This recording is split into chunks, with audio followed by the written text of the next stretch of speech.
సింహరాశి గురించి తెలుసుకుందాం. స్వస్తి శ్రీ పరాభవనామ సంవత్సరములో 2026, 2027 సంవత్సరానికి గాను సింహరాశికి ఎలా ఉందో తెలుసుకుందాం. సింహరాశి వారికి ఈ సంవత్సరము అదృష్టయోగం కేవలం జూన్ వరకు మాత్రమే ఉంది. సో వీళ్ళకి ఆదాయ వ్యయాలు చెప్తాను వినండి. ఆదాయం 11, వ్యయము 2, రాజపూజ్యం 5, అవమానం 4 ఇవి ఉన్నాయి. కాబట్టి ఆదాయం 11 ఉంది కాబట్టి మీకు ఆదాయం ఎప్పటిదాకా ఉంటుందంటే జూన్ 3వ తారీఖు వరకు మీకు మంచి ఆదాయం ఉంటుంది. కాబట్టి సింహరాశి వారికి చెప్పేది ఏంటంటే కనుక జూన్ 3వ తారీఖు వరకు మీకు గురుగ్రహము ఏకాదశ స్థానంలో ఉండి మంచి ఆదాయాన్ని ఇస్తారు. కాబట్టి జూన్ 3వ తారీఖు వరకు సంపాదించిందంతా చక్కగా సంపాదించుకోండి. తరువాత అప్పులు మొత్తం తీర్చేయమని చెప్తాను. మీకు వచ్చే సంవత్సరము జూలై వరకు, జూలై కూడా కాదు, ఇంకా 2028 జూలై వరకు మీకు గుడ్ టైం లేదు. జూన్ వరకే గుడ్ టైం. ఆ తర్వాత మళ్ళీ 2 సంవత్సరాల వరకు గుడ్ టైం లేదు. శని కూడా మీకు ఎక్కడున్నాడు? అష్టమ శని ఉన్నాడు మీకు. సో అష్టమ శని కూడా ఇబ్బందులు పెడతాడండోయ్, చాలా ఇబ్బందులు పెడతాడు. సింహ, కన్య, తుల, వృశ్చిక, ధనస్సు, మకరం, కుంభం, మీనం. సో అష్టమ శని ఏం చేస్తాడు అంటే భాగ్య నష్టం చేస్తాడు, తండ్రికి ఆరోగ్య భంగం చేస్తాడు, చాలా ఇబ్బందులు పెడతాడండోయ్. కాబట్టి సింహరాశి వారు అప్రమత్తంగా ఉండాలి. దూర ప్రయాణాలు చేయకూడదు. అది కాకుండా సప్తమ రాహు ఉన్నాడు కదా, లవ్ స్టోరీలన్నీ నాశనం చేస్తాడు. మీరు ఎవరినైతే ప్రేమిస్తున్నారో వాళ్ళకి మీకు గొడవలు అవుతాయి. మెయిన్ ఆ కర్ణపిశాచితోటే. ఈ మధ్య ఆ కర్ణపిశాచి చాలా మంచి ఇన్వాల్వ్మెంట్ అయిపోతుంది. మీరు ఎవరికి ఫోన్ చేసినా, ఎవరో మీకు మెసేజ్లు పెట్టినా, అది అసలు ఒకప్పుడు విడిపోవడానికి ఆస్కారానికి దేవుడు ఎవరినో మనుషులు పంపించేవాడు శనిగ్రహం. ఇప్పుడు అట్లా లేదు. కర్ణపిశాచాలు మిమ్మల్ని విడగొట్టడానికి, మీకు బ్రేకప్ చేయించడానికి. కాబట్టి బంధు సౌఖ్యం ఉండదు, కళత్ర సౌఖ్యం నష్టం ఉంటుంది, కళత్ర నష్టం ఉంటుంది. భార్యాభర్తలు విడిపోతారు, కోట్ల చుట్టూ తిరగాల్సి వస్తుంది. సో అష్టమ శని ఇబ్బంది పెడతాడు. కాబట్టి సింహరాశి వారికి ఈ సంవత్సరము కష్టాలు విపరీతంగా ఉంటాయి. కాబట్టి జూన్ వరకు ఏదైనా సెట్ చేసుకోండి. జూన్ తర్వాత ఒక నియమం పెట్టుకోండి. ఏంటంటే తెలీదు, గుర్తులేదు, మర్చిపోయా. ఈ డైలాగులు బాగా గుర్తుపెట్టుకోండి. ఎవరైనా డబ్బులు అడిగారు, మిమ్మల్ని డబ్బులు వచ్చి అడిగారు, ఏదైనా చేస్తున్నారు, మిమ్మల్ని ఫ్రెండ్స్ ఏదైనా సలహా అడిగారు, తెలియదు అని చెప్పండి, లేదా గుర్తులేదని చెప్పండి, తర్వాత ఆలోచిస్తానని చెప్పండి. నొప్పించక తానొవ్వక తప్పించుకు తిరుగువాడు ధన్యుడు సుమతి.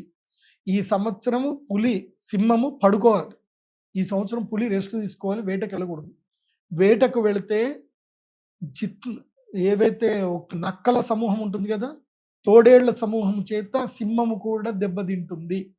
కాబట్టి సింహం ఈ సంవత్సరం ఎంత సైలెంట్గా ఉంటే అంత మంచిది. ఈ సంవత్సరం సింహం గర్జించేది లేదు. ఎందుకోసమంటే మీకు ఏకాదశంలో నుంచి జూన్ తర్వాత గురుగ్రహము ద్వాదశంలోకి వస్తాడు. ఖర్చులు పెరుగుతాయి, వ్యయం పెరుగుతుంది. కాబట్టి జూన్ 3వ తారీఖు నుంచి అక్టోబర్ 31 వరకు ఖర్చులు ఏమైతే ఉంటాయో, అప్పులు ఏమైనా ఉంటే తీర్చేయండి, సెటిల్మెంట్స్ ఏమైనా ఉంటే చేసుకోండి. ఎవరికైనా ఏమైనా ఇవ్వాలి అనుకుంటే ఇచ్చేసేయండి. ఖర్చులు అయిపోతాయి, పోతాయి కూడా, డబ్బులు పోతాయి. కాబట్టి అనుభవించండి అని చెప్తాను. జూన్ నుంచి అక్టోబర్ 31 వరకు లైఫ్ని ఎంజాయ్ చేయండి. ఎంత వీలైతే అంత ఖర్చు పెట్టండి. మంచిగా టూర్లు ఎటు తిరగాలన్నా అటు తిరగండి, భోగాలు అనుభవించండి. వ్యయంలో గురువు వచ్చినప్పుడు భోగాలు అనుభవించాలి, ఖర్చులు పెట్టాలి, పెళ్ళిళ్ళు చేసుకోవాలి, పిల్లల పెళ్ళిళ్ళు చేయాలి, ఖర్చులు పెట్టాలి, ఏవైనా సరే సెలబ్రేషన్ చేసుకోవాలి. దాని తర్వాత అక్టోబర్ 31 నుంచి గురుగ్రహము స్వక్షేత్రంలో సింహరాశిలోకి ఎంటర్ అవుతాడు. సింహరాశి లోపలికి ఎంటర్ అయ్యి ఎప్పటి వరకు? జనవరి ఎండింగ్ వరకు, 27వ తారీఖు వరకు ఉంటాడు. కాబట్టి జనవరి 24 వరకు ఉంటాడు. కాబట్టి అప్పుడు ఏం చేయాలంటే సైలెన్స్గా ఉండాలి. మౌనవ్రతం పాటించడమో, లేదంటే తీర్థయాత్రలు పోవడమో చేయాలి. నవంబర్, డిసెంబర్, జనవరి సింహరాశి వాళ్ళు తీర్థయాత్రలు పెట్టుకోవాలి, టూర్లు పెట్టుకోవాలి, తీర్థయాత్రలు. అది కూడా సింగిల్గా పోతేనే మంచిది. భార్య పిల్లలతో వెళ్ళకూడదు, సింగిల్గానే టూర్లు కొట్టాలి. బిజినెస్ టూర్లు కొట్టాలి, రీసెర్చ్ చేయాలి, వీలైతే చైనా పోవాలి, మంచిగా టూర్లు కొట్టుకొని అన్నీ చూసుకోండి, బాగుంటుంది. తర్వాత మళ్ళీ జనవరి నుంచి ఏమవుతుంది? గురుడు మళ్ళీ ద్వాదశ స్థానానికి వెళ్ళిపోతాడు. ఫిబ్రవరి, మార్చ్, ఏప్రిల్, మే, జూన్, జూలై ద్వాదశంలో ఉంటాడు. మళ్ళీ ఖర్చులు మొదలవుతాయి. సో ఆ టైంలో మళ్ళీ పెళ్ళిళ్ళు, శుభకార్యాలు, ముహూర్తాలు ఏమున్నా చూసుకోవచ్చు. మళ్ళీ 2027 తర్వాత అప్పుడు మళ్ళీ ఉగాది పంచాంగం చెప్తాను. మళ్ళీ అప్పుడు జన్మక్షేత్రంలోకి వస్తాడు కానీ కొంచెం అప్పుడు రిలాక్సేషన్ ఉంటుంది. గురుగ్రహము అతిచారుడైపోయి మళ్ళీ సింహంలో నుంచి కన్యలోకి వస్తాడు కదా, అప్పుడు మీకు లక్ టైం వస్తుంది. అప్పటిదాకా ఓపిక పట్టండి. సో ఇప్పుడు అన్ని కూడా సర్దుకునే ప్రయత్నం చేయండి. దీపం ఉన్నప్పుడు ఇల్లు చక్కబెట్టుకోవాలి. జూన్ 3వ తారీఖు లోపల అన్ని సర్దేసుకొని సెటిల్ చేసుకొని హాయిగా ఫామ్ హౌస్లో రెస్ట్ తీసుకోండి అని చెప్తాను సింహరాశి వారు. కాబట్టి టెన్షన్లు పెట్టుకోవద్దు సింహరాశి వారు. సింహరాశి వారికి నేను మీకు పరిష్కారం చెప్పేది ఏంటంటే, మీకు అదృష్ట యోగము జూన్ వరకే ఉంది కాబట్టి జూన్ లోపలనే శ్రీ మహాలక్ష్మి యాగం చేసుకొని యంత్ర సిద్ధి తీసుకోండి. అంటే అక్షయ తృతీయ మీకు అదృష్ట సిద్ధి సమయం. అప్పుడు అదృష్టాన్ని సిద్ధి చేసుకున్నారా, గురుగ్రహం 2 ఏళ్ళు బాగా లేకపోయినా అమ్మవారి అనుగ్రహంతో అన్నీ సెటిల్ అయిపోతూ ఉంటాయి. రాబోయే విపత్తులు రాకుండా అమ్మవారు కాపాడుతుంది. కాబట్టి అక్షయ తృతీయ రోజున మీరు శ్రీ మహాలక్ష్మి యాగానికి సిద్ధమవ్వండి. డేట్ నోట్ చేసుకోండి. మన శ్రీచక్ర పీఠానికి రండి. అక్షయ తృతీయ రోజు మహాలక్ష్మి యాగం చేసుకోండి. సింహరాశి వారికి అక్షయ తృతీయ రోజు అలౌడ్ ఉంది. మీకు ధనత్రయోదశి అలౌడ్ లేదు. కావాలంటే వచ్చి సేవ చేసుకోండి. ఎందుకోసమంటే ఆ తర్వాత ఇంకా ఇబ్బందులు వస్తాయి కాబట్టి ఇంకా లేదు, ఛాన్స్ లేదు. ఈ అక్షయ తృతీయకే ఛాన్స్. లేదంటే మళ్ళీ వచ్చే సంవత్సరం అక్షయ తృతీయకైనా యాగం చేసుకోండి.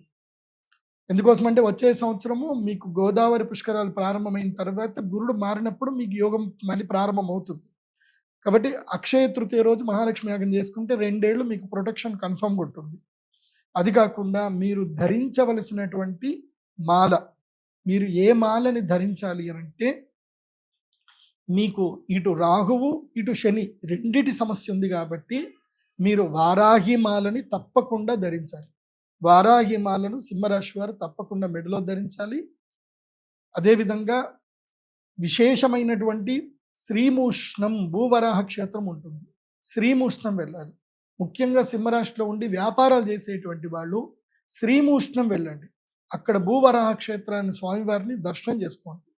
అట్లాగే అక్కడి నుంచి దగ్గరలో అన్నీ ఉంటాయి. ఏవైతే పుణ్యక్షేత్రాలు ఉంటాయో శ్రీరంగం వెళ్ళండి, చిదంబరం వెళ్ళండి, అలా అన్ని దర్శనం చేసుకొని రండి. ఒక 7 days టూర్ పెట్టుకోండి. ఎప్పుడు మన అక్షయ తృతీయ తర్వాత పెట్టుకోండి ఆ టూర్లు.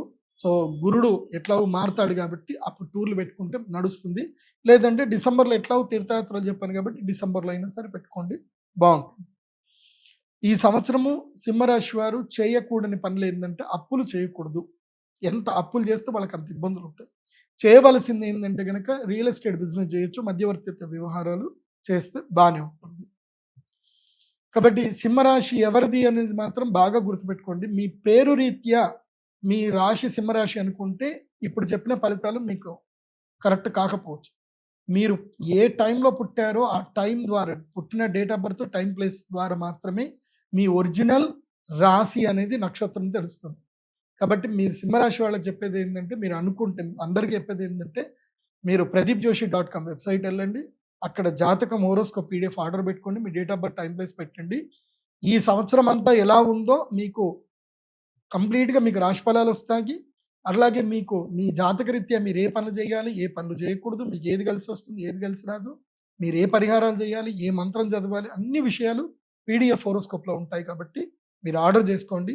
జస్ట్ 2000 రూపాయలు మీకు ఆర్డర్ పెట్టుకుంటే మీకు హోరోస్కోప్ PDF మీకు ఈమెయిల్కి వస్తుంది. మీకు లైఫ్ టైంకి సరిపడా మీ జాతకం మీ దగ్గర ఉంటుంది. కాబట్టి మొత్తం 500 పేజీలకు పైగా జాతకం వస్తుంది. దాని లోపల మీకు ఈ సంవత్సరానికి సంబంధించిన రాశి ఫలాలు కూడా మీకు వ్యక్తిగతంగా చక్కగా ఉంటాయి. కాబట్టి అవి ఫాలో అవ్వండి. అందరూ సుఖంగా క్షేమంగా ఉండండి. సర్వే జన సుఖినో భవంతు. శ్రీమాత్రే.